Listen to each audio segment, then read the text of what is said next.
찬양으로 수요 예배 시작하겠습니다.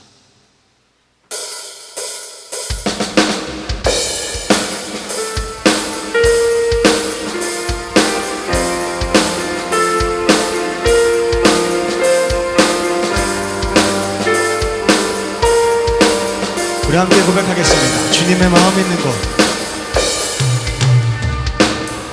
주님의 마음 있는 곳, 주님의 시선 있는 곳, 내가 있기 원하네. 광야에 꽃을 피우시고 사막에 강물을 내시는 주의 놀라운 손길. 푸른 마르고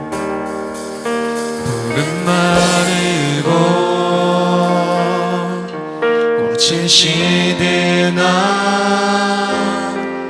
주의 말씀은 영원하네.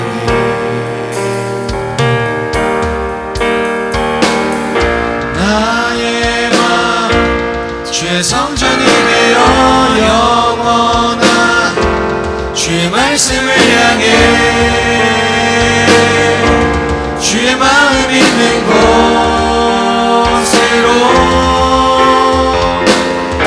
나의 삶 주의 말씀을 따라 이루신 주의 나라를 향해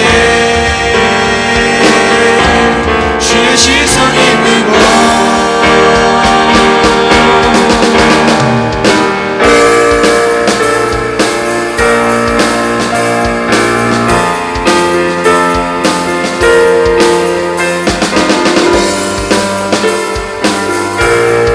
우리 처음부터 고백하겠습니다. 주님의 마음 있는 곳. 주님의 마음 있는 곳, 주님의 시선이 있는 곳, 내가 있기 원하네. 푸른 마르고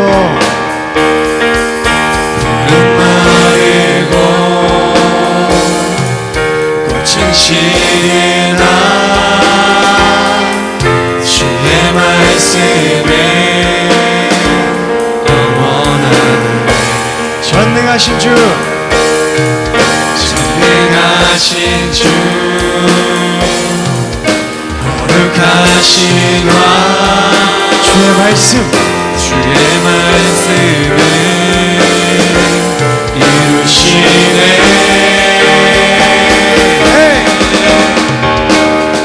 나의 맘 주의 성전이 되어 영원한 주의 말씀을 향해 주의 마음 있는 곳으로 나의 삶 주의 말씀을 따라 이루신 주의 나라를 향해 주의 시선 있는 곳.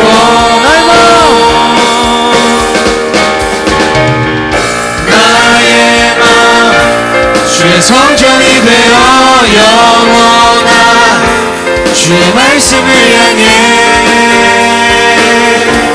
주의 마음 있는 곳으로 나의 삶 주의 말씀을 따라 이루신 주의 나라를 향해 주의 시선 있는 곳으로 나의 맘 주의 성전이 되어 영원한 주의 말씀을 향해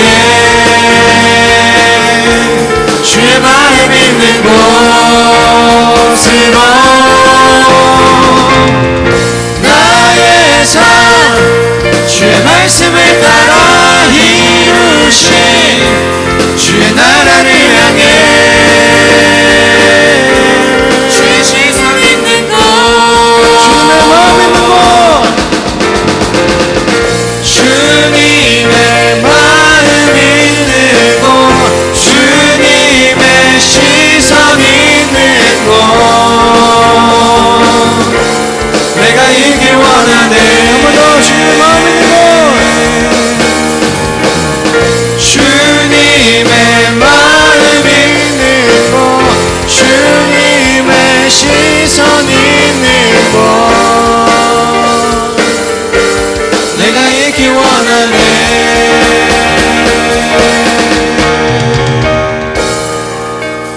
아멘. 할렐루야.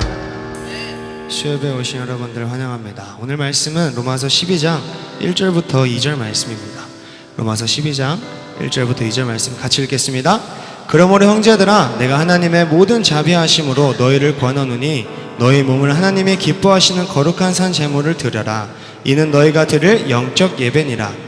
너희는 이 세대를 본받지 말고 오직 마음을 새롭게 함으로 변화를 받아 하나님의 선하시고 기뻐하시고 온전하신 뜻이 무엇인지 분별하도록 하라. 아멘. 하나님께서 기뻐하시는 예배가 있는데 그것이 바로 영적 예배입니다. 먼저 기뻐하시는 이 단어가 유아레스토스, 유아, 기분 좋은, 레스토스, 합하다, 뜻이 하나가 되다. 그래서 하나님의 마음과 하나가 되는 것에 하나님께서 기뻐하신다고 하는 거예요. 다음으로 영적 예배를 보면 영적이라는 말은 로기코스, 합리적인, 논리적인, 이성적인, 쉽게 말해서 진리라고 합니다. 하나님의 사랑은 진리를 듣고 말하고 살아야 합니다. 그것이 영적이에요. 영적 예배라고 했으니까 예배를 또 보자면 라트레이아, 섬기다, 봉사하다. 하나님께 섬김을 받고 다음으로 다른 사람들을 섬기는 것, 그것이 예배입니다. 그래서 영적 예배란 진리를 듣고 섬김받고 진리로 살아가는 것, 섬겨주는 것입니다. 하나님의 마음은 진리이고 진리는 성령입니다. 반대되는 것이 무엇일까요? 여러분의 마음이겠죠. 사람의 마음이겠죠. 사람의 마음은 거짓이고 거짓은 귀신입니다. 그래서 사람들은 어때요? 같은 사람의 말을 듣기 좋아합니다. 마가복음 7장 19절부터 23절 말씀 같이 한번 읽겠습니다. 다 같이 읽겠습니다. 이는 마음으로 들어가지 아니하고 배로 들어가 뒤로 나감이라. 그러므로 모든 음식물을 깨끗하다 하시니라. 또 이르시되 사람에게서 나오는 그것이 사람을 더럽게 하느니라. 속에서 곧 사람의 마음에서 나오는 것은 악한 생각 곧 음란과 도둑질과 살인과 간음과 탐욕과 악독과 속임과 음탕과 질투와 비방과 교만과 우매함이니 이 모든 악한 것이 다 속에서 나와서 사람을 더럽게 하느니라. 이것이 사람의 마음이라는 것입니다. 자기 마음 이해해달라고? 사람 마음을 알려고? 여러분, 교회는요 하나님의 말씀을 이해하려고 나온 곳입니다. 예레미야 11장 9절 말씀을 보면요, 제가 읽겠습니다.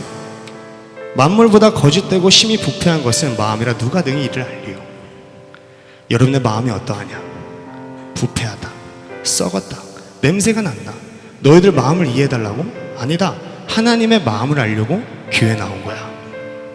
하나님의 말씀은 여러분을 찢는 말씀입니다. 그것을 인정하고 깨달았을 때 찢긴 마음속에서 천국을 발견할 것입니다. 이 마지막 시대에 하나님의 교회에 나와 나의 마음을 내려놓고 하나님의 마음을 알려고 하는 자들이 다 되시기를 바랍니다.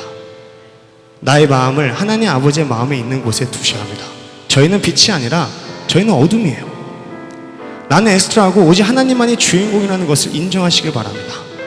겸손한 마음으로 또 오늘 이 말씀에 순종하는 사람들, 그래서 천국을 발견하고 천국을 사는 저와 여러분들이 되시기를 주님의 이름으로 축원합니다. 우리 함께 찬양하겠습니다. 아버지 당신의 마음이 있는 곳에. 우리 시간 찬양하면서 귀한 헌금 드리는 시간 하도록 하겠습니다.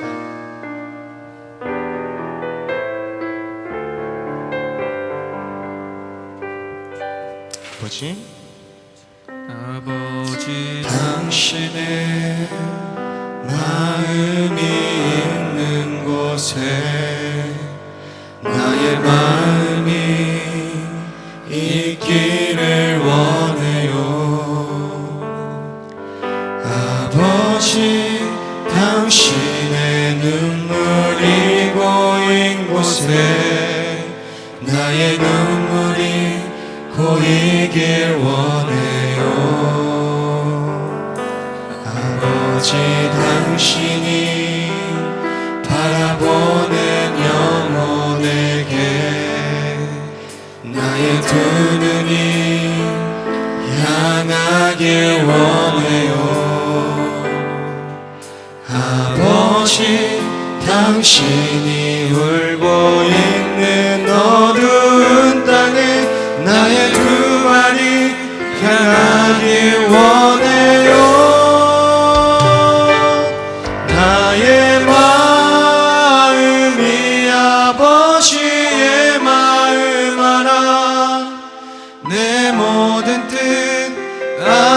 아버지의 뜻이 될 수 있기를 나의 온 몸이 아버지의 마음 알아 내 모든 삶 당신의 삶 되기를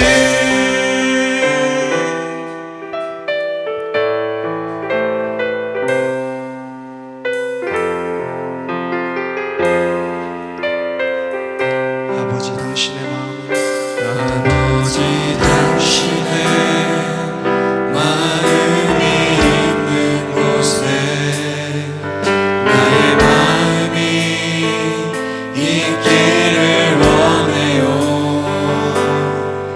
아버지 당신의 눈물이 고인 곳에 나의 눈물이 고이길 원해요 아버지 당신이 바라보길 원해요 아버지 당신이 바라보는 영혼에게 나의 두 눈이 향하길 원해요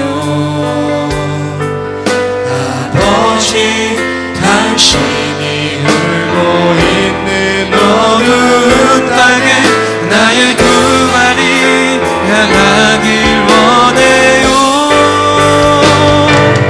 나의 마음이 아버지의 마음 알아 내 모든 뜻 아버지의 뜻이 될 수 있기를 나의 온 몸이 아버지의 마음 알아 내 모든 삶 당신의 삶 되기를 나의 마음이 아버지의 마음 알아 내 모든 뜻 아버지의 뜻이 될 수 있기를 나의 온 몸이 아버지의 마음 알아 내 모든 삶 당신의 삶 되기를 아버지의 마음을 알아 나의 마음이 아버지의 마음 알아 내 모든 뜻 아버지의 뜻이 될 수 있기를 나의 온 몸이 아버지의 마음 알아 내 모든 삶 당신의 삶 되기를 우리 시간 기도하겠습니다. 주님, 우리가 이 교회에 나와 우리의 마음을 알아달라고 하는 것이 아니라 하나님의 마음을 아는 그런 사람들이 되게 하여 주시옵소서. 오늘 목사님을 통해서 주시는 그 말씀이 나를 찢어서 그 찢어진 내 가슴 속에 천국을 발견하게 하여 주시옵소서. 그 하나님의 말씀, 진리의 말씀을 깨달아 날마다 기쁨으로 살다가 주님 만날 수 있는 사람들 되게 해 주시옵소서. 우리에게 주여 세 번으로 기도하겠습니다. 주여!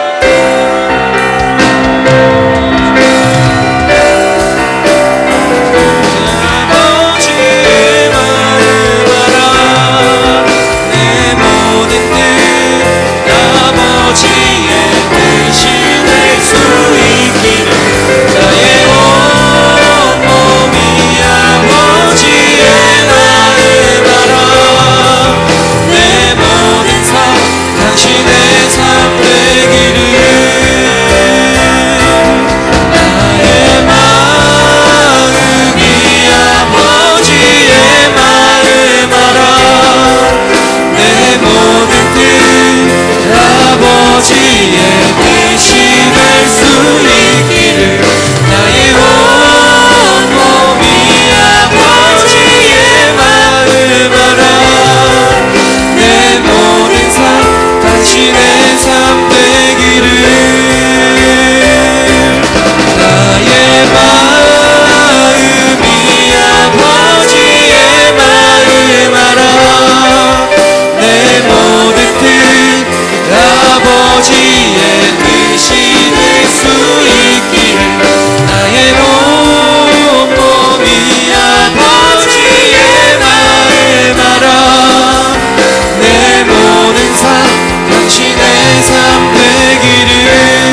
하나님 아버지, 사랑과 은혜를 감사를 드립니다. 하나님 앞에 귀한 예물 드립니다. 주님 나라 창고에 쌓아지게 도와주시고 하나님이 기쁘게 받으실 만한 예물 되게 하옵소서. 작은 것도 큰 것도 하나님의 것인 걸 인정합니다. 하나 우리의 시간과 물질과 몸과 마음을 하나님 앞에 온전히 드리오니 주님 받아 주시옵소서. 우리에게 말씀 주셔서 그 말씀으로 하나가 되게 하실 줄로 믿습니다. 주의 뜻대로 살다가 주님 만나게 하옵소서. 예수님 이름으로 기도드렸사옵나이다. 아멘. 주님께 감사드립니다.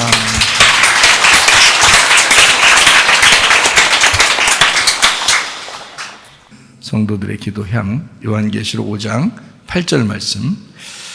그 두루마리를 취하심에 네 생물과 24장로들이 그 어린 양 앞에 엎드려 각각 검은 고와 향이 가득한 금 대접을 가졌으니 이 향은 성도의 기도들이라. 우리는 요한계시록을 1장을 통해서 뭐를 깨닫게 되냐면 예수 그리스도의 계시다라고 하는 것을 우리가 알게 됩니다. 예수님에 대한 그 모습, 그 설명에 대해서도 요한계시록이 1장에 이야기하고 그리고 2장을 통해서 또 3장을 통해서 2장, 3장을 통해서 교회, 7교회에 대한 이야기가 자세하게 나와 있죠. 그러니까 7교회라고 하는 건 이제 주님의 교회를 의미하는 얘기고 7이니까 7교회 이렇게 나와 있고요. 그 다음에 이제 그 7교회가 다 이기는 자 또는 성령이 교회들에게 하시는 말씀을 귀 있는 자들은 들을지어다 라고 똑같이 7교회를 그렇게 말씀하시는 내용이 나와요. 그리고 이제 4장하고 5장인데 4장, 5장이 좀 이제 비슷해요. 그러니까 4장, 5장을 합해서 어떻게 하냐면 네 생물, 24장로, 하늘 예배 이렇게 기억을 하면 좋습니다. 그러니까 4장만 그렇게 기억하지 말고 4장하고 5장을 같이 네 생물, 24장로, 하늘 예배 이렇게 기억하면 좋아요. 그러니까 하늘 예배라고 하는 건 이제 오늘 5장을 이렇게 보면 5장 8절에 특별히 기도에 대한 이야기가 나오잖아요. 그러니까 네 생물 24장로 하늘 예배라고 해서 그 하늘 예배가 뭐냐면 기도라고 이렇게 여러분이 깨달으면 됩니다. 그러니까 기도는 곧 예배고 예배가 곧 기도다 이렇게 이해하면 뭐 틀림없는 이야기죠. 그렇게 생각하면 됩니다. 요한계시록 5장 1절부터 이렇게 한번 쭉 한번 볼까요? 5장 1절 보면 내가 봄에 보좌에 앉으신 이의 오른손에 두루마리가 있으니 안팎으로 섰고 7인으로 봉하였더라 이렇게 되어 있습니다. 뭐 보좌에 앉으시니 했으니까 일이 끝나고 또 오른손에 두루마리가 있다. 그러니까 이제 오른편의 말씀을 얘기하는 거예요. 그리고 7인으로 봉하였다. 2절 또 봄에 힘있는 천사가 큰 음성으로 외치기를 누가 그 두루마리를 펴며 그 인을 떼기에 합당하냐 하나. 3절 하늘 위에나 땅 위에나 땅 아래에 능히 그 두루마리를 펴거나 보거나 할 자가 없더라. 4절요 그 두루마리를 펴거나 보거나 하기에 합당한 자가 보이지 않기로 내가 크게 울었더니 이렇게 돼 있어요. 이제 그거를 인으로 쳤으니까 도장 찍어서 이렇게 딱 막아놨단 말이에요. 그거를 펴는 사람이 없는 거예요. 그래서 막 울었다고 그랬죠. 그랬더니 5절에 이렇게 나온 거예요. 장로 중에 한 사람이 내게 말하되 울지 마라. 유대 지파의 사자 다윗의 뿌리가 이겼으니 그 두루마리와 그 7인을 떼시리라 하더라 이렇게 되어 있습니다. 유대 지파의 사자 다윗의 뿌리가 이겼다. 누구를 얘기하는 건가요? 예수님을 얘기하는 거죠. 뭐 당연하죠. 그죠? 다윗의 뿌리가 되시는 예수님을 얘기해요. 다윗이 이름이 뭐예요? 다비드라고 그러거든요. 다비드. 이게 끓는 사랑을 의미합니다. 애끓는 사랑, 열정적인 사랑. 이게 다비드인데요. 다윗입니다. 그러니까 하나님이 다윗을 사랑할 수밖에 없다. 이렇게 우리가 이해해야 되겠죠. 마태복음 1장 17절 말씀 한번 볼까요? 그런즉 모든 대수가 아브라함부터 다윗까지 14대요 다윗부터 바벨론으로 사로잡혀 갈 때까지 14대요 바벨론으로 사로잡혀간 후부터 그리스도까지 14대더라. 14로 다 나누었어요. 요한계시록 보면 14만 4천 명이 나오고 144 뭐 이런 규빗이 나오고 이러잖아요. 그러니까 14로 이렇게 나온 것을 볼 수 있는데 14수로 이렇게 나누었다는 말이죠. 이거를 중심이 뭐냐면 다윗의 이름이 14로 돼 있어요. 다윗의 이름이 다비드가 14로. 그래서 다윗을 중심으로 해서 다윗 왕이죠. 그러니까 마태복음은 유대인의 왕으로 오시는 예수님을 설명하려고 온 거니까 마태복음에 다윗을 중심으로 해서 14대로 나눈 것입니다. 이렇게 나누어서요. 그러니까 다시 말하면 마태복음은 왕의 귀환이라 볼 수 있죠. 그죠? 왕의 귀환이라. 이렇게. 마가복음은 이제 섬기시는 예수님, 종에 섬기시는 예수님. 뭐 누가복음은 사람으로 오신 예수님, 사람. 이제 그 요한복음은 독수리 같이 이제 하늘의 왕으로 오신 주님이시다. 이렇게 보면 이해할 수 있습니다. 자, 요한계시록 5장 6절 말씀입니다. 내가 또 보니 보좌와 네 생물과 장로들 사이에 한 어린 양이 서 있는데 일찍이 죽임을 당한 것 같더라. 그에게 7뿔과 7 눈이 있으니 이 눈들은 온 땅에 보내심을 받은 하나님의 7 영이더라. 자, 여기 지금 7이라는 말이 굉장히 많이 나오죠. 어린 양 7뿔, 완전한 권세를 의미합니다. 7 눈을 가졌다, 완전한 영을 의미합니다. 하나님의 7 영이다, 이렇게 했어요. 이것이 이제 7이니까 7은 십자가의 복음이에요. 십자가의 복음. 그러니까 예수님이 안식일의 주인이시면서 그분은 이제 십자가의 복음을 외치신 분이고 자기 자신이 7으로서 이 땅에 계셨다. 그리고 죽을 때까지. 그리고 이제 8을 만드셨다, 그런 얘기죠. 8이라고 하는 건 이제 안식 후 첫날을 얘기해서 부활을 의미해서 예수님의 그 교회가 탄생되는 것을 의미하는 거거든요. 자, 죽임당한 어린 양의 7 눈, 하나님의 그 7 영, 7 등잔대, 사람의 영혼이 여호와의 등불이다라는 말이 있거든요. 잠언서 20장 27절의 말씀입니다. 사람의 영혼은 여호와의 등불이라 사람의 깊은 속을 살피느니라. 그러니까 하나님은 등불이 있어야 뭘 볼 거 아니에요? 하나님도. 근데 뭘 통해서 본다고요? 우리 사람의 영혼을 통해서 보게 된다. 여호와의 등불이다. 성경 요한계시록에는 7개 인, 7개 나팔, 7개 대접을 성경에 써놓고 있거든요. 그러면 성경 전체가 뭐 이렇게 7인, 7나팔, 7대접 이러면서 어렵게 얘기하려고 한 게 아니고 성경이 사실은 예수님에 대한 이야기예요. 그러니까 7이잖아요, 다. 그 7을 다른 사람이 아무도 열 사람이 없다 그랬잖아요. 그죠? 근데 다윗의 뿌리인 예수님이 열었다. 이렇게 돼 있죠. 그러니까 예수님을 설명하려고 한 거예요. 요한복음 5장 39절 말씀을 한번 보겠어요. 너희가 성경에서 영생을 얻는 줄 생각하고 성경을 연구하거니와 이 성경이 곧 내게 대하여 증언하는 것이니라. 이렇게 되어 있습니다.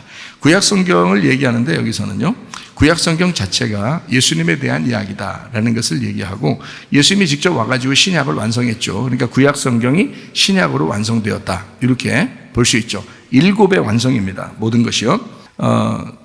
하나님의 눈이 안과 밖에 가득하다. 뭐 내생물도 그렇게 되어 있죠.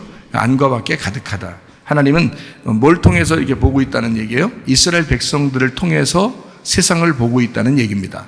그러니까 하나님의 백성들을 통해서 하나님은 이 세상을 보고 있다. 안과 밖이 눈이 가득하다. 내생물 24장로 하늘 예배에 대한 이야기를 하다가 여러분에게 그런 이야기를 하는데 이해할 수 있는 얘기죠. 스가랴 2장 8절 말씀 한번 보겠어요. 만군의 여호와께서 이같이 말씀하시되 영광을 위하여 나를 너희를 노력한 여러 나라로 보내셨나니 너희를 범하는 자는 그의 눈동자를 범하는 것이라. 이렇게 되어 있습니다. 이스라엘 백성들에 대한 이야기인데요. 이스라엘 백성이 하나님의 눈이라는 얘기입니다. 하나님의 눈. 그러니까 지금으로 말하면 하나님의 백성, 하나님의 이스라엘, 바로 여러분과 저 교회, 이것이 하나님의 눈이다. 이렇게 볼 수 있죠. 신명기 7장 7절 말씀 한번 보겠어요. 여호와께서 너희를 기뻐하시고 너희를 택하시면 너희가 다른 민족보다 수요가 많기 때문이 아니라 너희는 오히려 모든 민족 중에 가장 적으니라 했습니다. 그러니까 어쨌든 하나님께서 우리를 통해서 이 세상을 보고 있다라고 하는 것을 여러분과 제가 좀 이해했으면 좋겠다. 그래서 성막도 열둘로 돼 있는 안쪽으로 열둘, 바깥쪽으로 열둘 이렇게 열둘로 돼 있다 그랬죠. 그러니까 예수님이라고 하는 일곱이 열둘입니다. 열둘이 일곱입니다. 그러니까 일곱과 열둘이라는 숫자는 우리가 지금 이 땅에서 보는 수학적인 숫자로 보면 서로 다른 숫자죠. 그런데 성경적으로 성경 숫자를 보면 일곱하고 열둘은 같은 숫자예요. 나중에 주님 앞에 물어보시고요. 아니 왜 그런가요? 이렇게 여기서 물어보신다면 여러분이 이제 영으로 깨달아야지 이거를 뭐 겉으로 말한다고 되는 게 아니란 말이에요. 영으로 깨달아야지. 자, 일곱이라고 하는 그 숫자가 열둘로 이제 완성이 된다는 게 일곱이라는 게 어떻게 돼 있다고요? 3 더하기 4로 돼 있다고요. 하늘에서 땅으로 완성이 된다. 그래서 3 더하기 4로 돼 있다고요. 그러면 이 3 곱하기 4가 되면요 12이 되죠. 그러니까 똑같이 3하고 4에서 역사가 일어나는 거예요. 그러니까 7이라고 하는 거는 하늘에서 이 땅에 내려오면 7인 거고요. 예수님이 이 땅에 내려오셨잖아. 그러니까 하늘에서 이 땅에 내려오면 7인 거고 이 땅에서 모든 걸 다 이루었다 완성되면 12이 되는 거예요. 그러니까 똑같이 3하고 4에서 이루어진 사건이라고요. 누구를 얘기하는 거면 하늘에서 이 땅, 그러니까 3이 하늘이고요 4가 땅이야. 그러니까 하늘에서 이 땅에 내려오시면 7이 되는 거고 이 땅에 내려와서 십자가 지시고 모든 걸 완성하면 12이 되는 거란 말이에요. 그래서 요한계시록의 그 예루살렘, 새 예루살렘 성전, 새 예루살렘을 보면 다 12로 돼 있죠. 모든 게. 그죠? 완성됐다는 얘기입니다. 네, 그래서 그런 거예요. 그래서 이제 7이 12이고 12이 7이다. 이런 이제 내용들을 좀 알고서 이제 생각을 해보면 성경이 좀 더 이해가 돼요. 제가 쭉 한번 읽어 드릴 테니까 여러분이 좀 뭐 지금 기억 안 하셔도 돼요. 아, 성경이 이렇게 돼 있구나라고만 그냥 생각하시면 돼요. 괜히. 그리고 이제 뭐 다 반복해서 또 들을 수 있는 기회들이 있잖아요. 우리 교회는. 그죠? 그러니까 반복해서 들을 수 있는 기회가 있으니까 그렇게 들으시면 되겠습니다. 성경에 일곱 남편이라고 제가 가끔 이야기하는 때가 있어요. 일곱 남편. 아담, 노아, 아브라함, 모세, 다윗, 침례 요한, 그리고 예수님입니다. 그러니까 일곱이죠. 이렇게 일곱. 그 다음에 이제 예수님이 십자가 못 박혀 돌아가셔서 이제 일곱을 완성하게 되면 여덟이 돼요. 여덟이 뭐라고요? 교회라고요. 부활된 교회. 부활한 그리스도. 교회를 얘기하는 겁니다. 창조도 마찬가지죠. 창조도 7개로 돼 있죠. 첫 번째 뭘 창조하죠? 빛을 창조합니다. 두 번째, 물과 물을 나누어서 궁창이 됐으니까 물에 대한 이야기가 나오죠. 첫 번째는 빛이죠. 그 다음에 두 번째는 물에 대한 이야기예요. 세 번째는 물이 밑으로 떨어졌다가 물이 하나로 뭉치면서 땅이 나타나죠. 땅에 대한 이야기입니다. 세 번째는요. 네 번째는 해, 달, 별에 대한 이야기예요. 그리고 다섯 번째는 새가 날아다닌다. 그리고 바다에 짐승이 있다. 이렇게 되어 있습니다. 그리고 이제 여섯 번째 날에는 사람과 짐승을 같이 창조한다. 이렇게 되어 있어요. 뭔가 의미가 다 있겠죠. 그러니까 다 일곱으로 이렇게 이루어진 것은 뭔가 의미가 다 있는 거예요. 그리고 이제 일곱 번째는 안식일에 대해서 나오죠. 그죠? 그래서 일곱 번째까지 해서 창조가 7일 동안 창조했다. 이렇게 나오는 거예요. 그 말은 일곱이라고 하는 완전 숫자는 하나가 되죠. 그래서 1이 7이 되는 거예요. 그래서 첫 번째 날 창조가 7일 날 안식인 거예요. 그러니까 안식일 날이 첫 번째 날 창조인 거예요. 그러니까 1이 7인 거죠. 7이 완전한 거고 그게 하나인 거, 1인 거고. 절기가 몇 개 돼 있어요. 절기 7개 돼 있죠. 유월절, 무교절, 초실절, 오순절, 나팔절, 속죄절, 장막절 이렇게 돼 있죠. 예. 그리고 끝나고 나면 어떻게 돼요? 이 절기가 다 끝나면 이 절기는 누가 다 지켜요? 7이니까. 예수님이 다 지키는 거예요. 우리 보고 지키라는 얘기가 아니야. 그래서 지금 여러분 이거 유월절, 무교절, 초실절, 오순절, 나팔절, 속죄, 장막절 이거 지금 지킨 사람 있어요? 우리 교회 중에서? 없죠? 그렇게 지키는 게 아니란 말이에요. 예수님이 다 지키는 거라고 이거는. 지금 우리는 이제 어떻게 돼요? 이 일곱 절기가 끝나면 안식이라는 쉼이 있다고요. 우리에게는. 그게 이제 진리 안에서 자유하다. 하늘 소망을 가진 교회가 되었다. 그리스도의 신부, 새 예루살렘이 되었다. 이제 이렇게 되는 것입니다. 성막의 재료가 몇 개 돼 있겠어요? 성막 재료. 성막. 7개죠. 지금 다 7을 얘기하려고 하는 거니까. 그렇죠? 왜냐하면 예수님의 눈이 몇 개라고요? 7개잖아요. 7개. 이거 상상하면서 성경 보면 안 된다 그랬죠. 7개 눈을 가지고 있다고요. 그러면 7으로 다 이루어졌다고. 이거 생각하면서 성경 보면 오히려 더 쉬워요. 그래서 일부러 얘기해 드리는 거예요. 성막의 재료가 7개로 되어 있습니다. 하나는 번제단이고요. 들어가자마자 번제단이 있고, 그 다음에 물두멍이 있어요. 그리고 이제 성소에 들어가면 떡상이라는 게 있습니다. 떡상이요. 그리고 등잔대가 있어요. 그리고 분향단이 있습니다. 그리고 거기에 이제 휘장이 같이 있어요. 그래서 휘장을 이제 찢고 휘장을 열고 지성소로 들어가는 거거든요. 그래서 휘장이 있어요. 이게 6번째예요, 휘장이. 그리고 이제 7번째 들어가면 그 법궤가 있습니다. 언약궤, 법궤라는 게 있어요. 그 법궤가 완성이 되면 하나님의 보좌가 되는 거예요. 하나님의 보좌, 하나님의 은혜의 자리가 되는 것이다. 이게 8번째가 되는 것입니다. 자, 출애굽 하는 거 아시죠? 출애굽도 이제 몇 번 이루어지겠어요? 7번 이루어지겠죠. 출애굽하면 어린 양이 죽으면서 유월절 있죠, 그죠? 유월절.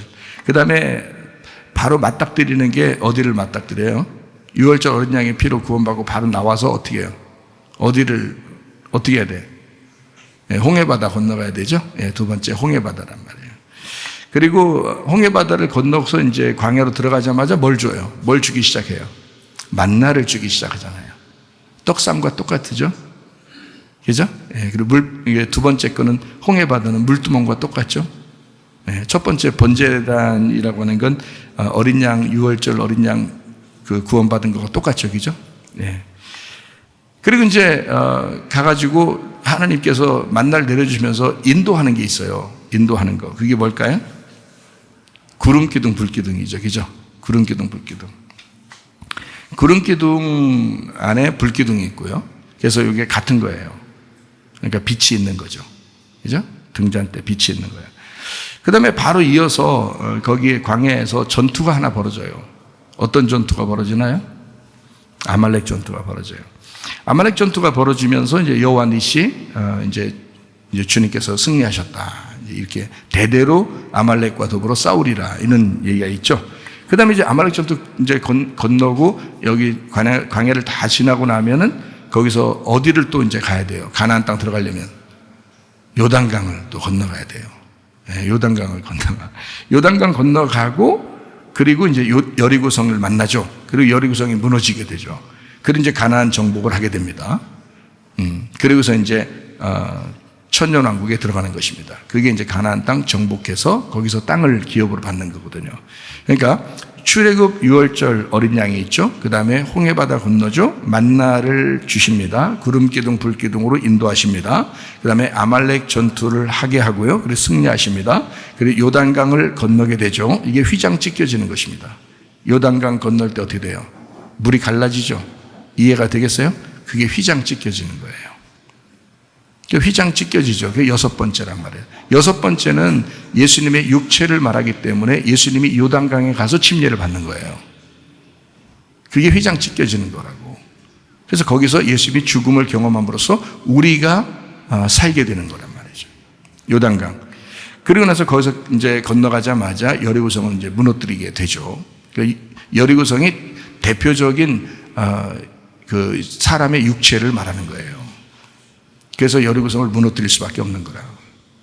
그러니까 그게 어느 땅에 있는 거냐면 가나안 땅에 있는 거예요, 여러분. 그러니까 여러분이 교회 나와도 이상하게 육체가 잘 안 죽고 자꾸 육체적인 속에 있는 게 자꾸 나오고 막 이러잖아요. 왜 그렇겠어요? 교회 나왔는데 그게 가나안 땅이라 그런 거예요. 가나안 땅에 있는데 그게 여리고성이 있는 거야. 그 무너뜨리셔야 돼. 그거 무너뜨리기 전에는 가나안 땅을 정복을 못 해요. 그 여리고성이 무너져야 가나안 땅을 정복하게 되는 것입니다. 그러니까 여러분의 육체는 반드시 정복당해야 돼요. 그게 먼저 정복당하고 가나안 땅을 이제 차지하게 된다라는 얘기입니다. 그 가나안 정복을 하게 되죠. 그리고 나서 이제 천년왕국을 누리게 된다 이렇게 하는 것입니다. 8번째로 천년왕국을 누린 7번째로 가나안 땅을 정복하게 되고 8번째로 천년왕국을 왕권을 누리게 된다 이렇게 되는 것입니다. 자, 요한복음도 이제 몇 개로 나눌 수가 있냐면 7개로 나눌 수가 있어요. 요한복음도. 자, 7개를 지금 다 7개를 쭉 나눠보니까 이렇게 성경이 이어져 있구나라는 것을 알 수 있죠. 마찬가지로 요한복음도 그렇게 한번 나눠볼까요? 어떻게 나눠지냐면 예수님이 출생하시죠. 요한복음에게죠. 예수님이 출생하시죠. 그 다음에 예수님이 침례를 받으신다 그러죠. 예, 출생이 성령에 의해서 말씀으로 오시는 거예요. 말씀이 이 땅에 오시는 걸 출생이라고 그러고요. 그 다음에 어린 양이 침례를 받으신다. 이렇게 돼 있죠. 그죠? 그리고 이제 요한복음의 특징적으로 나타나는 아주 자세하게 설명하는 게 하나 있는데 그게 바로 보리떡 5개와 물고기 2마리 생명의 떡에 대한 설명이에요. 예. 그러니까 만나, 떡상 똑같은 얘기죠. 그죠? 예. 이렇게 보리떡 5개 만나를 내리시는 그 주님. 그래서 그 만나를 설명하면서 요한복음 6장에 생명의 떡이라고 설명을 하는 거예요. 예. 그리고서 이제 예수님이 요한복음 9장에 보면 실로암 목가에 어떤 사람을 고쳐주죠? 실로암 못에 소경을 눈뜨게 하잖아요. 소경을 눈뜨게 한다는 것은 어떻게 해요? 이 사람이 어둠이었었는데 뭘 봤다는 거예요? 빛이 들어왔다는 얘기예요. 빛이 들어왔다. 그러니까 이게 성막에 있는 등잔대와 똑같죠? 빛이 들어온 거예요. 그래서 요한복음 9장에 소경이 빛을 받아서 눈을 뜨게 된다라는 이야기가 나와요. 그리고 요한복음 14장부터 17장까지가 예수님이 이제 기도하시는 장면이에요. 말씀하시고 기도하시는 그런 장면이거든요. 성령 안에서의 기도를 말하죠. 그게 말씀이고요. 그 말씀이 기도입니다. 그리고 이제 요한복음 19장에 보면 십자가를 지시죠. 포도주에 대한 이야기를 하고 그리고 이제 언약의 피에 대한 이야기를 하면서 십자가의 죽으심을 이제 죽는 거 요한복음 19장에 나와 있는 얘기고 그리고 요한복음 20장에는 그리스도의 부활에 대한 이야기가 나오죠, 그죠? 그리스도의 부활에 대한 이야기. 그리고 이제 8번째로 요한복음 21장에 베드로를 다시 만나서 자기 양을 먹여라 그러고 자기 양을 쳐라 그러고 자기 양을 먹여라 그러면서 사명을 다시 주시죠. 교회에 대한 사명을 주십니다. 그죠? 예. 나무를 한번 볼까요? 나무를 보면 또 7개로 되어 있어요. 성경의 나무로 보면 아담에게 특징적인 나무는 어떤 나무일까요? 선악과 나무입니다. 예, 아담에게 특징적인 나무는 선악과 나무예요. 노아에게 특징적인 나무는 어떤 나무일까요? 고펠나무입니다. 고펠나무. 예, 나무가 다 나오죠, 그죠? 나무가. 그러니까 무슨 나무로 배를 져라 이런 게 다 나온다고요. 왜냐하면 이게 나무에 대해서 앞에 창세기부터 요한계시록까지 나무에 대한 이야기를 쭉 하고 있기 때문에 그런 거예요. 나무는 뭘 의미하는 거냐면 사람을 의미하는 거예요. 사람.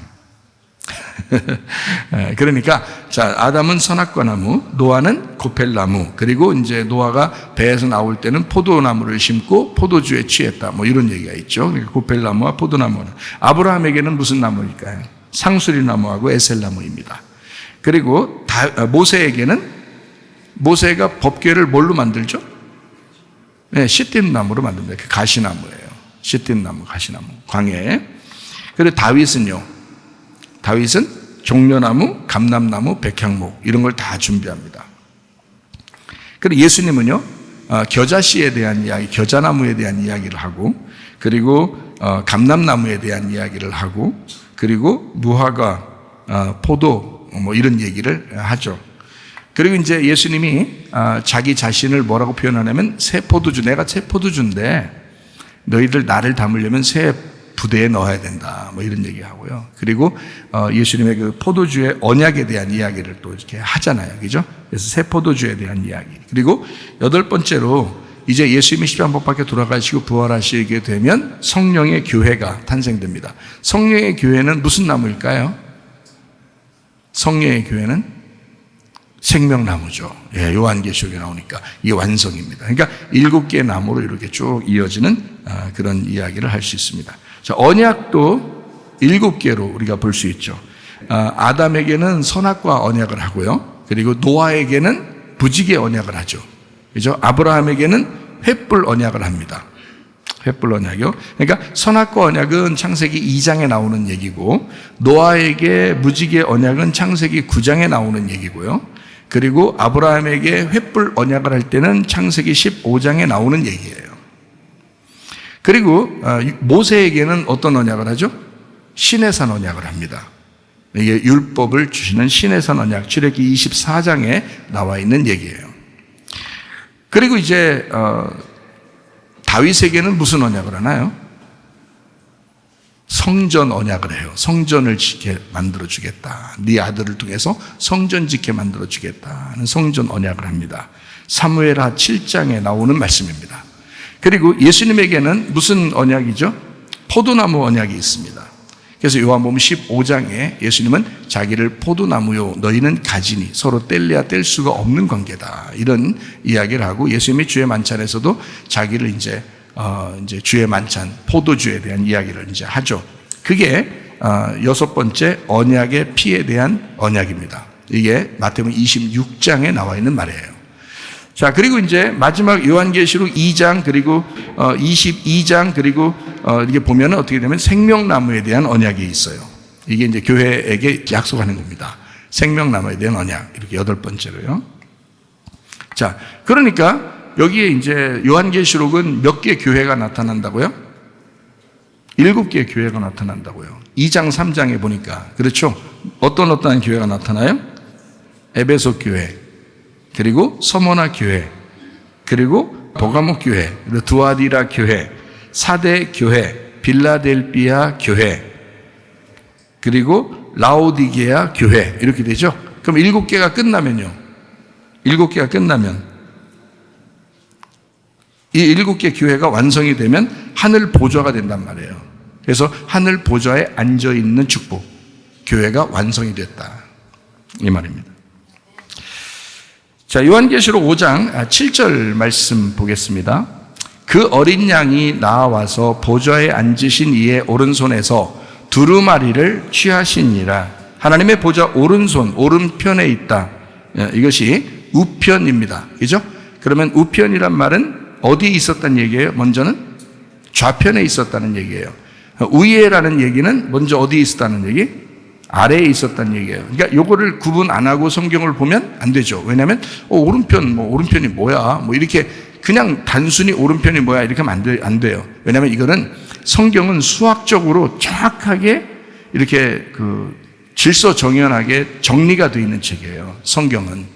그래서 어떤 규칙과 같고 어떤 공식 있죠? 수학 보면 공식 같은 거 있잖아요. 공식에 대비해서 이렇게 풀잖아요, 수학을.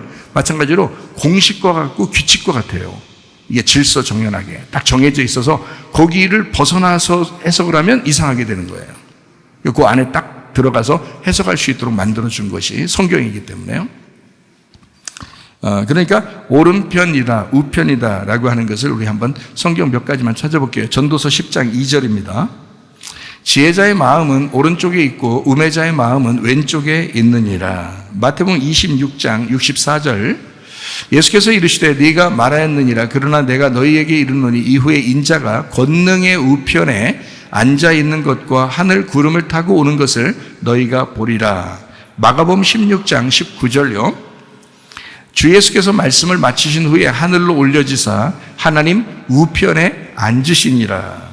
로마서 8장 34절, 누가 정죄하리요? 죽으실 뿐 아니라 다시 살아나신 이는 그리스도 예수시니 그는 하나님 우편에 계신 자요 우리를 위하여 간구하시는 자신이라.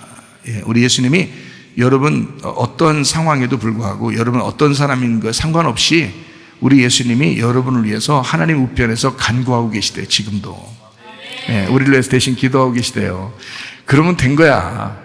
그럼 된 거야. 그거 믿으시면 되는 거예요.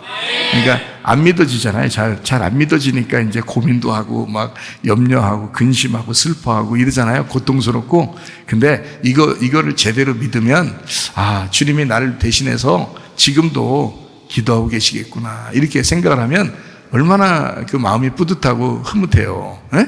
이거 꼭 생각하면 좋겠어요. 골로새 3장 1절 말씀이요. 그러므로 너희가 그리스도와 함께 다시 살리심을 받았으면 위의 것을 찾으라. 거기는 그리스도께서 하나님 우편에 앉아 계시느니라. 그러니까 위의 것과 하나님 우편과 같은 거죠. 그죠? 자, 히브리서 1장 3절이요.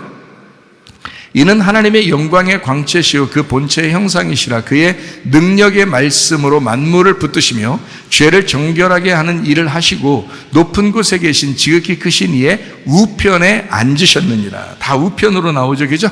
그러니까 하나님 우편, 위의 쪽, 위 하늘, 이렇게 볼 수 있죠. 요한계시록 5장 8절.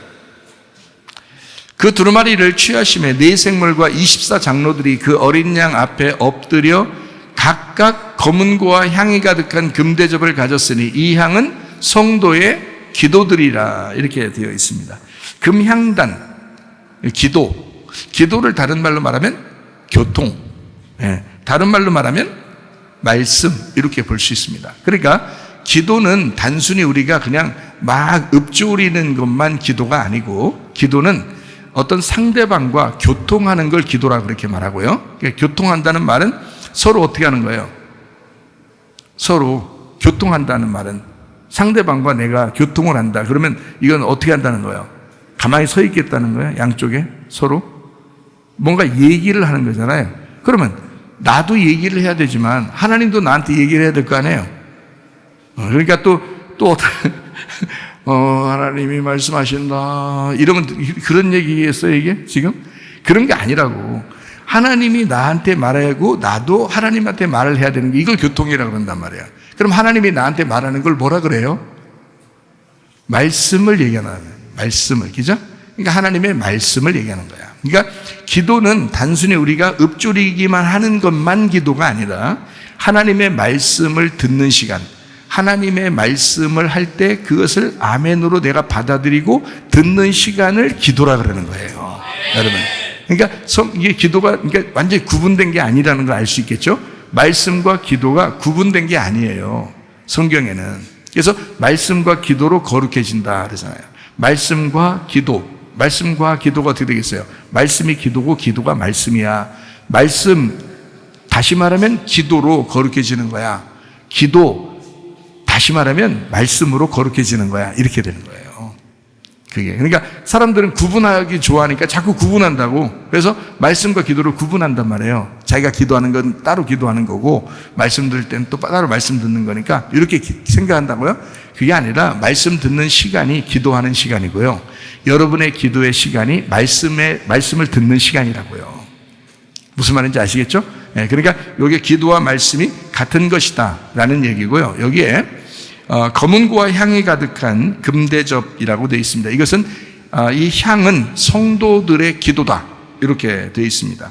검은고라고 하는 게요, 이게 검은고가 성경의 검은고 그러니까 이건 틀림없는 얘기죠. 찬양을 얘기합니다. 찬양. 검은고 그러면 수금과 하프, 찬양 이런 걸 얘기해요. 소리가 좋겠죠. 수금과 하프 이런 거 이렇게 이렇게 드링드링 이렇게 하는 거니까 얼마나 소리가 예쁘겠어요. 그거 참 아름다울 것 같아요. 하늘나라 소리로. 저도 찬양 한번 이렇게 들어본 적이 있어요. 제가 그 하늘나라 찬양을 2번 정도 들어본 것 같은데요. 제가 어떤 느낌으로 이렇게 듣게 됐냐면 물소리 같더라고요. 물이 절절절절 이렇게 흐르는 소리 같은 음악이 나오더라고요. 이 찬양 소리가.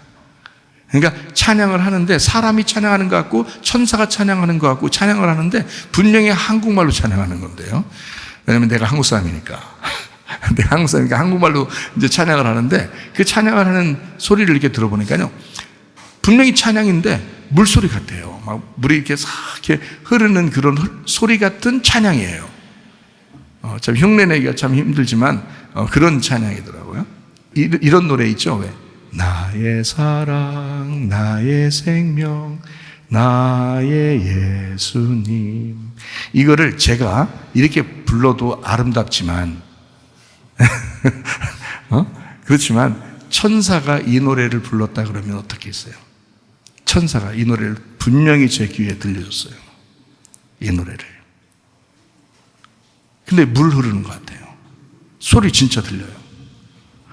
그래서 이런 게 있구나. 진짜 성경에 그 물 흐르듯이 찬양한다는 그런 소리가 있더니 진짜 그렇구나 라는 것을 너무 아름답더라고요. 너무 아름답더라고요. 자, 그래서 검은고 그리고 향, 이것은 검은고라는 찬양이 곧 향이다라는 얘기예요. 그러니까 검은고와 향 이렇게 된 게요, 그게 나눠진 게 아니고 검은고가 향이고 향이 검은고야 이렇게 되는 거예요. 그러니까 여러분의 찬양이 여러분의 기도인 거예요. 네, 여러분의 기도가 하나님 앞에는 그게 찬양인 거예요. 여러분의 기도가. 그러니까 무슨 말인지 아시겠죠? 이게 4장 5장에 내 생물 24장로가 하늘 예배를 드리는데 그 하늘 예배는 어떻게 되어 있더라? 찬양이 곧 기도더라. 그 기도가 곧 찬양이더라. 그걸 하늘 예배라고 그러더라. 그러니까 말씀이죠. 말씀이 곧 찬양이고 말씀이 곧 기도요. 기도가 곧 말씀이더라. 이렇게 되어 있습니다. 금대접이라고 하는 게 있는데, 이제 금대접이라고 하는 게요, 금대접을 가지고 이 기도를 이렇게 딱 올라간다고 그러는데, 그 금대접이 우리의 마음입니다. 영 안에서 영의 마음, 이 금대접, 거룩한 기름의 마음, 그 금대접이라고 그렇게 말할 수 있습니다. 향은 성도들의 기도다 이렇게 돼 있어요. 뭐가 기도 같아요? 여러분이 생각할 때는 기도를 해야 되잖아요. 여러분이 어떻게 하는 걸 기도라고 할 것 같아요? 말씀 듣는 게 기도라고 그랬죠. 찬양하는 것도 기도라고 그랬죠. 어떻게 하는 걸 기도라고 그래요? 기도를. 여러분이 생각하는 기도는 어떤 걸 기도라고 그래요? 막 읊조리는 거요? 하나님 이것 좀 해주세요. 왜 이렇게 안 해줘요? 죽겠어 아주 그냥. 그렇게 기도해도 됩니다. 사실은요. 뭐 그런다고 하나님이 너 왜 꼭 그런 식으로 나한테 기도해, 너 이 나쁜 놈아, 이렇게 하진 않아요. 그러니까 기도라고 하는 거는 이제 제가 여러분에게 가르쳐 드리고 싶어 하는 그 기도는 어떤 거냐면 이런 겁니다. 기도는 나를 죽이는 게 기도예요. 그러니까 말씀을 통해서 나를 끊임없이 죽여나가는 겁니다. 이거를 기도라 그래요. 기도를 왜 하는데요, 여러분? 구약에 있는 이제 구약의 사람들은요, 무릎을 꿇고 두 손을 높이 들고 기도했어요. 왜 그랬을까? 무릎을 꿇고 두 손 높이 들고. 그럼 우리가 지금 여기서 매번 무릎 꿇고 두 손 높이 들고 기도하면 하나님이 더 들어주시겠네? 그렇게 따지면 그럼 구약으로 가야 되겠네, 그럼. 그거 아니죠. 무릎을 꿇는다는 것은 굴복을 의미합니다. 굴복한다. 내가 당신에게 굴복합니다. 그런 뜻이에요.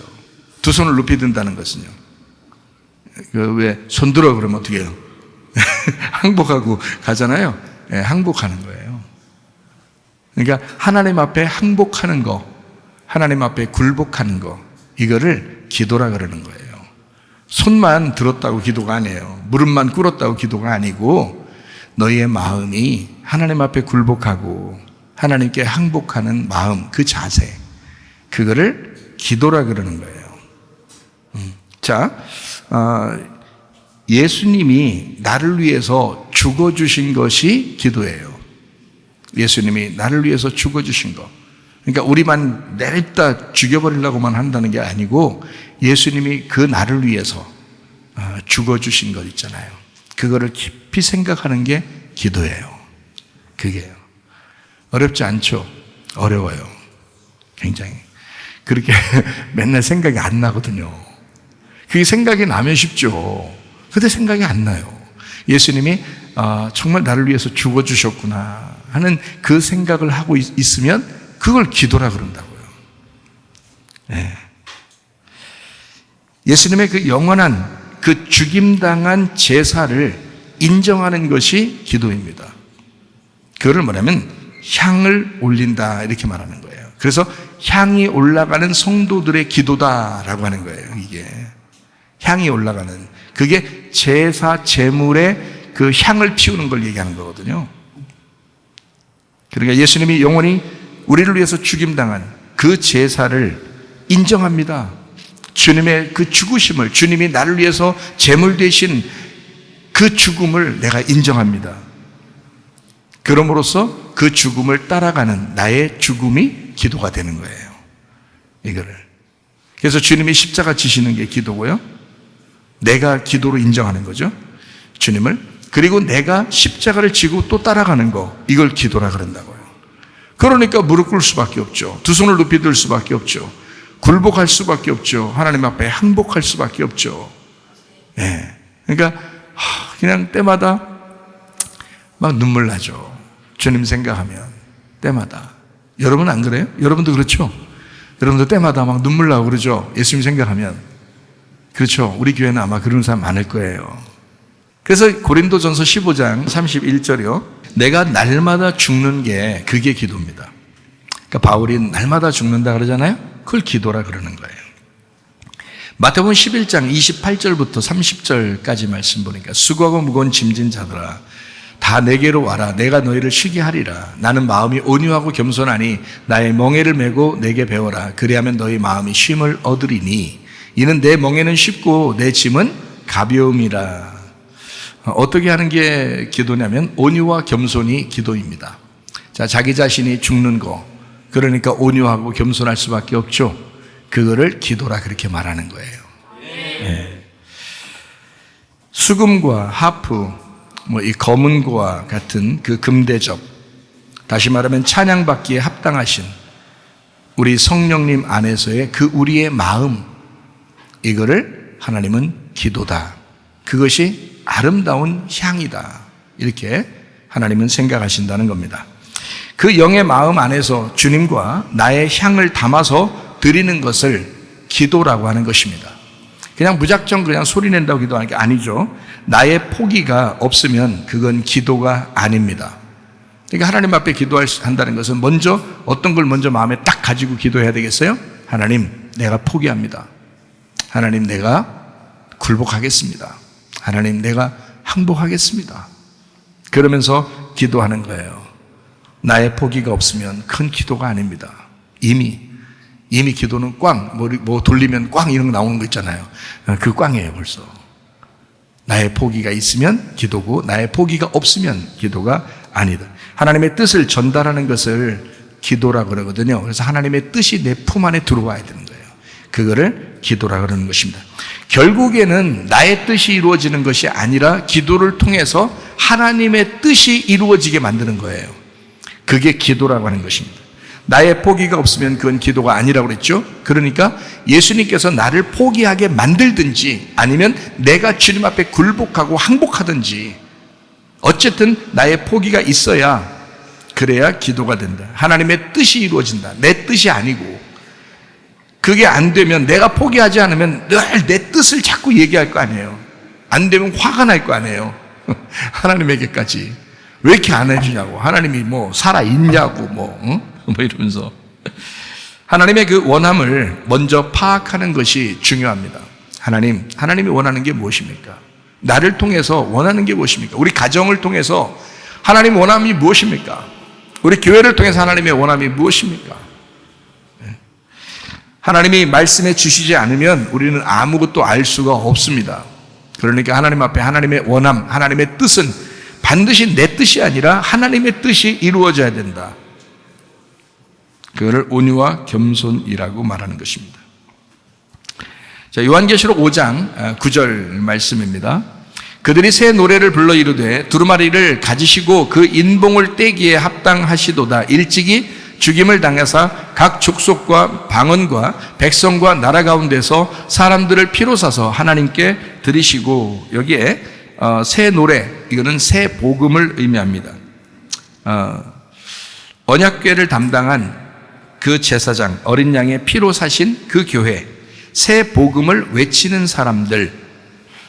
누가복음 9장 23절의 말씀에 보면 십자가의 복음, 다시 말하면 나를 부인하고 자기의 십자가를 지고 자기를 포기하는 신앙, 이거를 새 노래, 새 복음이라고 말합니다.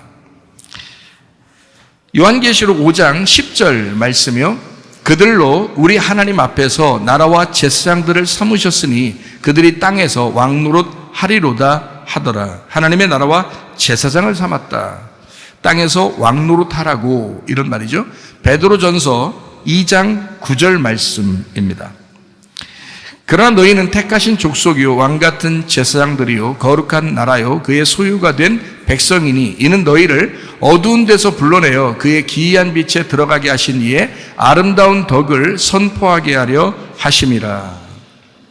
새 예루살렘, 새 하늘과 새 땅, 신부죠. 그리스도의 교회, 요한계시록 21장에 나와 있는 그리스도의 신부, 새 예루살렘이라고 하는 그 교회는 땅에서 왕노릇하는 자들입니다. 어떻게? 왕 같은 제사장, 왕이요 제사장으로서 주님을 대변하는, 주님을 대신하여 살아가는 사람들이라. 주님이 우리 안에 거하시니까 주님을 대신하여 같이 살아가는 사람들을 주의 사람들이라 그렇게 말하죠. 그러니까 우리는 어두운 데서 우리를 불러내신 하나님의 소유된 백성이다. 그러니까 하나님의 빛에 들어가게 하신 이의 아름다운 소식을 새 노래하는 자들, 새 복음을 전하는 자들, 이것이 바로 그리스도의 신부, 새 예루살렘, 교회라고 하는 것을 말하는 것입니다. 자, 우리 정리하고 마치겠습니다. 요한계시록 5장 8절 다시 한번 정리하고 마치겠어요. 자, 그 두루마리를 취하심에 네 생물과 24장로들이 그 어린 양 앞에 엎드려 각각 검은고와 향이 가득한 금대접을 가졌으니 이 향은 성도의 기도들이라. 자, 4장 5장은 특별히 뭐를 염두에 두는 얘기라고요? 네 생물 24장로 하늘 예배. 하늘 예배가 곧 뭐다? 기도다. 그 기도가 말씀이었다. 그 말씀이 찬양이었다. 그 찬양과 그 말씀은 뭐를 기초로 하는 것이었다? 온유와 겸손이라고 하는 나를 포기하게 만드는 것이었다. 그러니까 진정한 기도라고 하는 건 나를 포기하는 것이다. 다시 말하면 내가 무릎을 꿇고 두 손을 높이 드는 것과 같은 나를 굴복시키고 내가 주님 앞에 항복하겠다는 그것이 하나님이 기뻐하시는 향의 기도다라는 것입니다. 여러분과 제가 이런 기도를 통해서 주님하고 상달하는, 주님과 교통하다가 주님 만나시기를 바랍니다. 우리 기도하겠습니다. 한 목소리를 기도할 때 우리 하나님 아버지, 우리가 기도하는 자 되게 하옵소서, 예배하는 자 되게 하옵소서, 말씀을 사랑하는 자 되게 하옵소서, 찬양하는 자 되게 하옵소서, 하나님의 기쁨 되게 하옵소서. 기도합니다. 우리 하나님 아버지여, 사랑과 은혜를 감사를 드립니다. 하나님 아버지여, 진실로 우리의 마음속에 주님 향기름을 담아 하나님 앞에 온전하게 드리는 기도가 하나님 앞에 상달되는 귀한 사람들이 되게 하시며, 하나님과 교통하고 주의 말씀과 찬양과 기도를 통하여 하나님 예배가 성공하다가 주님 만나게 도와 주시옵소서. 하나님 예배 성공하는 자 되게 하옵소서. 기도로 승리하는 자 되게 도와 주시옵소서. 비염은 떠나갈지어다, 아도배 떠나갈지어다, 위장병 떠나갈지어다, 어지럼증 사라질지어다, 두통은 사라질지어다, 르마티스 관염 떠나갈지어다, 어깨 통증 사라질지어다, 허리 디스크, 목 디스크 떠나갈지어다, 심장병 온전해질지어다, 각종 종양 암 떠나갈지어다, 감기 몸살 온전해질지어다, 협착증 사라질지어다, 건선피부 온전해질지어다, 이명은 사라질지어다, 자가면의 질환 온전해질지어다, 식도염 사라질지어다, 뇌력이석 떠나갈지어다, 전립선 온전해질지어다, 우울증, 불면증, 환경에 들어온 불안, 초조 다 떠나갈지어다, 음란, 거짓, 도둑질, 미움, 욕심이 다 떠나갈지어다, 아까워 도런 귀신들아 질병 가지고 떠나갈지어다. 우리 하나님 영과 몸이 건강하여 주 앞에 예배드리다가 주님 만나게 하옵소서. 하나님 기도로 승리하는 주의 사람들이 다 되게 도와 주시옵소서. 예수님 존귀하신 이름 받들어 기도 올려옵나이다. 아멘. 주님 감사합니다. 우리 하나님 아버지 함께 하시고 사랑하심을 감사합니다. 우리 하나님.